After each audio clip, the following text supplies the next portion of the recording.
ibenta yung hindi maganda eh. Pagagandahin nyo ngayon yung 20 pesos.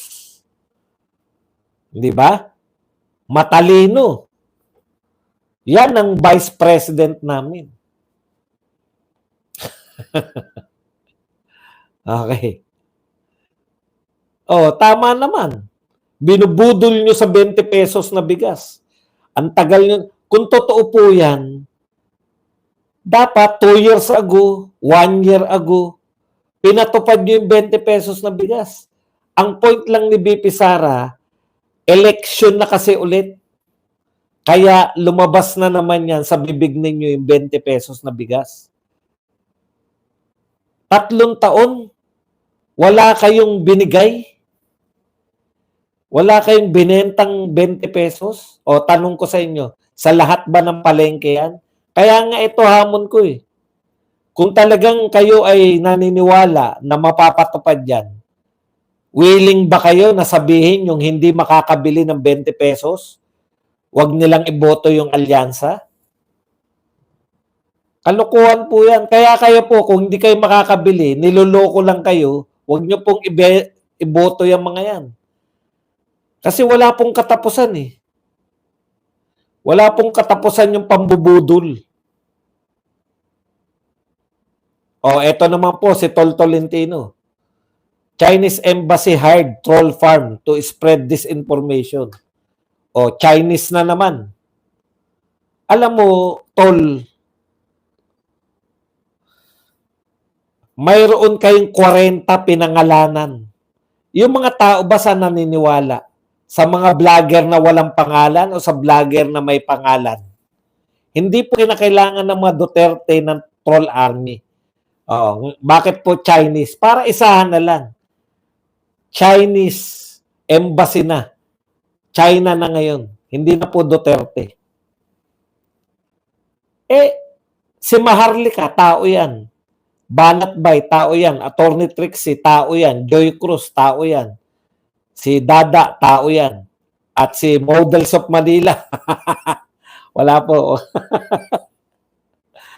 Paano yung mga tao eh? May mga pangalan eh. Bakit kailangan mag-hire ng mga trolls para siraan lang yung gobyerno? Huwag nyo pong masamain yung paninira sa gobyerno.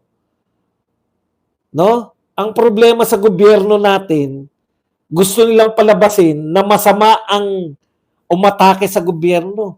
Ganyan po talaga ang demokrasya. Ang bansang demokrasya, meron po talagang oposisyon. Pero ang gusto nyong palabasin, trolls lang yung mga, troll farm yung mga umatake. Ang tagal ko na nababasa yan. Troll farm, troll farm. Nakikita ko po yung umaatake sa inyo, totoong mga tao. Troll ba si Maharlika? Troll ba si Attorney Trixie? Troll ba si Harry Roque? Troll ba si Yesyo? Troll ba yan si Banat Bay? Yung mga banateros, trolls ba yan? Troll ba yung mga besdakeros? Mga totoong tao yan eh. Masyado kayong pauso. Gusto nyo lang sabihin kasi ng hindi mga tao, yung mga bumibira kay Marcos. Totoong tao po sila. O si Sasorgando, hindi ba troll ba yan?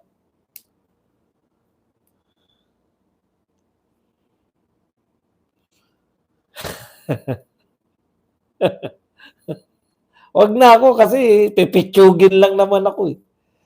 Yung mga big time na lang. Mga troll ba yung mga yan? Bakit kailangan pa mag-troll kung hindi nyo na nga masagot ang mga totoong tao eh? Kinakailangan pa mag-troll? Bakit mag-hire pa ng ito-troll? Kaya imposible po eh. Sagutin nyo yung mga binabanat ni Sas, ni Maharlika, ni Attorney Roque. Yan ang sagutin nyo. Hindi yung sasabihin nyo lang, troll lang kasi yan mga utot nyo. Tagal nyo na sinasabi ang mga troll farm na yan. Ang bumibira sa gobyerno, yung mga tagapagtanggol nyo nga ang mga troll eh. Kasi hindi mga pangalan ng tao eh. Pangalan ng tao, buhay sila, pinatatawag sila sa, tignan nyo 40 kagad yung pinatatawag, di ba, sa TRICOM. Oh, meron pa kayong nireklam, sinampahan ng dinimanda 4 na vlogger. Kinakailangan pa ba mag-troll ng mga pro Duterte?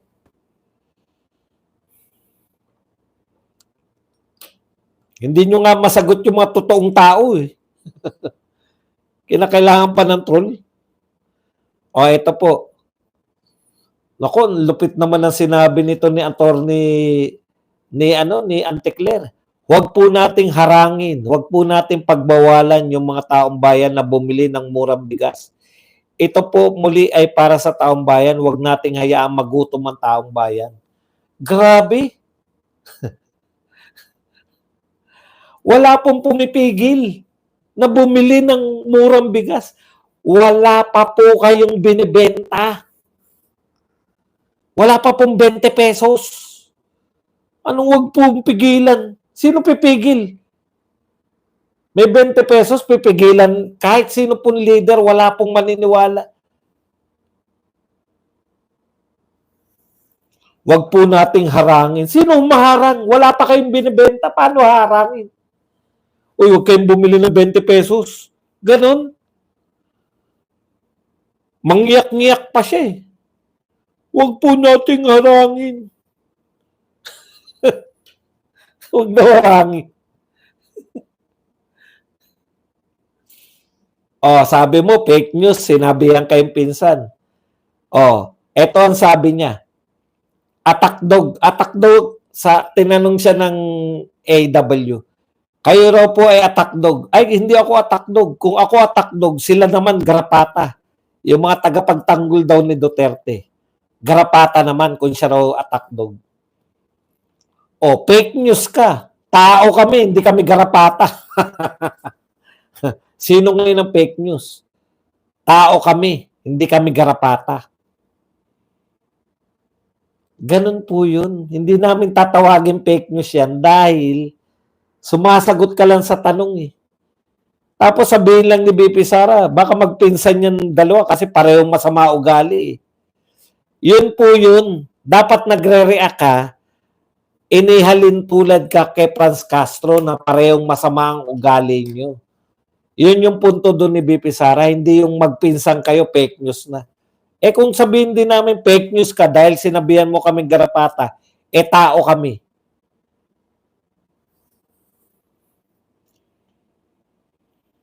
Ay hindi po, maganda yan.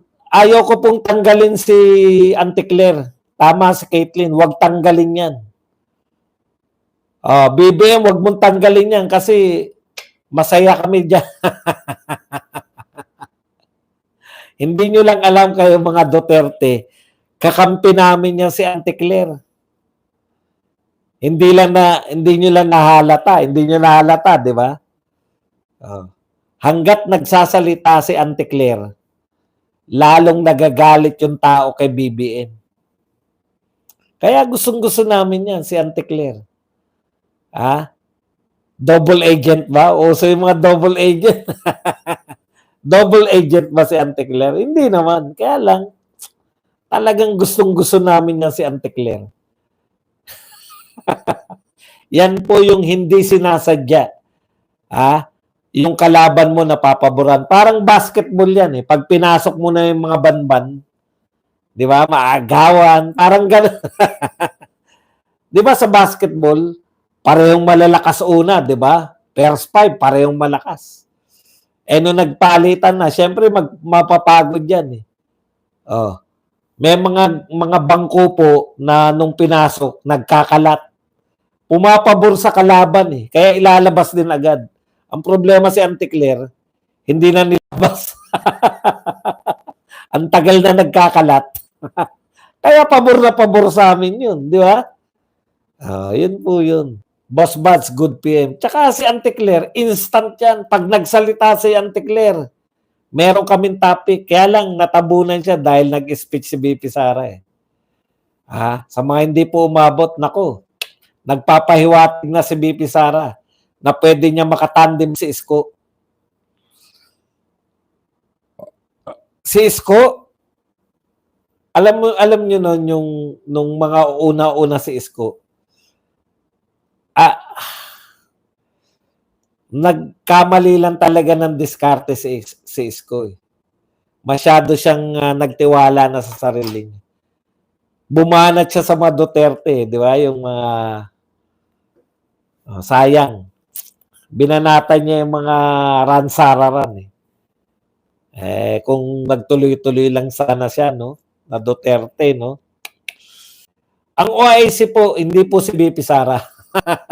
Nag-appoint po na, normal na po yun, no? Inaasahan na natin yan. Kasi ganyan dati si Tatay Digong pag umalis, hindi naman si Lenny ang caretaker. Wag na po kayong umasa na ganyan. Tapos na po yun. Hindi po i-appoint yan ni BBM. Tatay Badong, baluarte na ni Valeriano ngayon. Bukas kay Chihuahua daw. O nga, Sir Badong, mga DDS, sanggahin natin si Auntie Claire na mami ni Bite King lol. Kaya lang malayo, no? Malalayo ako. Pats, kumusta na si Baba Reyes? Hindi namin nakikita. Bongo, na lang katandem ni BP Sara. Wag na si Isko. Gusto namin mayor sa Maynila. Alam niyo po, buhat po na nanalo si Tatay Digong. Ito real talk po Buhat po na nanalo si Tatay Digong. Hindi na po pwedeng tignan yung geopolitics yan no? Yung geography. Kinakailangan po maging matalino po tayo. Maging matalino na po yung mga tao na kinakailangan po yung North-South. Kinoconsider na yan ngayon. North-South. Hindi na po papayag. Ako tingin ko ang tingin kong game changer si Tatay Digong Ang tingin ko, naranasan ng mga taga-Visayas at Mindanao sa mahabang panahon ang naging presidente po natin. Buhat po nung Marcos time. Hindi ko pa alam before Marcos, hindi pa ako tao nun. Lahat po, mula kay Marcos hanggang kay Pinoy, lahat po yan taga Luzon. At lahat din ng vice president nila, Luzon din. Di ba? Karamihan. Kaya, nung naranasan nila magkaroon ng presidente na taga Mindanao at Bisaya, nakita po nila yung pagbabago, no? Bigla sila napansin ngayon sa Mindanao at Visayas. Yun po yung sinasabi natin, game changer yun. Ngayon, hindi na po papayag yung mga taga-Visayas at Mindanao na ang tanging tatakbo ay Luzon-Luzon pa rin. Kaya lagi po yan, meron na po dapat na tumatakbo. Kung ikaw ay taga-Visayas at Mindanao, kinakailangan mo taga-Luzon yung katandem. Hindi na po pwede yung pareho kayong taga-Mindanao, pareho kayong, hindi po ganun. Ngayon po, may pauso na naman. Yung alam niyo, game changer talaga si Tatay Digong. Yung senatorial election, wala pong nananawagan ng black voting dyan. Ngayon po, panay po panawan black voting. Diyan po masisira yung mga alyansa. Kaya po sila mananalo. Kaya po may papasok lang sa kanila. Tignan nyo po yung mga survey. Number 1 si Bongo. Sumakay sila Martin. Nanawagan din sila ng black voting. Hindi po yan pabor sa kanila. Tayo nananawagan tayo ng black voting, di ba? At mukhang yun talaga yung susundin, yung Duterte plus 2. Bahala na kayo sa plus 2. No? Ibig sabihin, pinauso ng mga Duterte supporters yung black voting, sumakay yung mga alipores ni Marcos, nanawagan din ng black voting. Duterte versus Marcos lang talaga yan. At lalamunin po yung mga Marcos. Konti lang yan Kaya lang po, pumapasok pa sa survey yung mga Tulfo, yung mga Soto, yung mga Lacson. Kasi sikat sila. At hindi po black voting yung gustong iboto ng mga tao. Ngayon po, dahil nananawagan yung mga Duterte na black voting Duterte, nananawagan na rin yung mga Marcos ng black voting na Marcos lang, alyansa lang. Eh sila po ang kakainin ng buhay dyan. Pag pinauso nyo na black voting, talo po kayo lahat. Pasok po yung 10. Kaya swerte yung magiging plus 2. Kasi yung 10 natin, pasok yan eh. Tignan nyo po ang boto po ni Bongo, yan po yung boto ng Duterte. Kung number 1 po si Bongo, at magba-black voting po, ikaw ba Marcos, iboboto mo si Bongo? Kung solid kang Marcos, hindi mo iboboto si Bongo. Kaya kung si Bongo ay number 1 sa mga survey at nag-black voting tayo, yun mismo yun. Yung boto ni Bongo, yun. Kaya lang sila nakakalusot number 2, number 3, yung mga Soto na yan, yung mga Tulfo na yan. Kaya po nangyayari yun kasi wala pang black voting eh. Naisisingit pa kayo eh. Duterte ako, unahin ko yung mga kilala ko, Bongo, Bato, wala na akong kilala iba. Singit ko nga si ngayon, black voting pareho. Marcos kami. Eto lang iboboto namin. Kami Duterte lang, eto lang. Panalo kami. Swerte yung dalawang papasok. Kaya pabor po sa atin yan. Pabor sa atin yung sa atin yung black voting na yan. Mananalo lahat sa atin. Lalo na yung Duterte. Bahala na yung 11 at 12. Kung sa inyo rin yan eh. Tayo rin magpapanalo dyan sa mga yan eh. Talo po kayo, sir. Sorry. Okay. Basta manawagan kayo ng black voting, talo kayo. Sino ba number 1?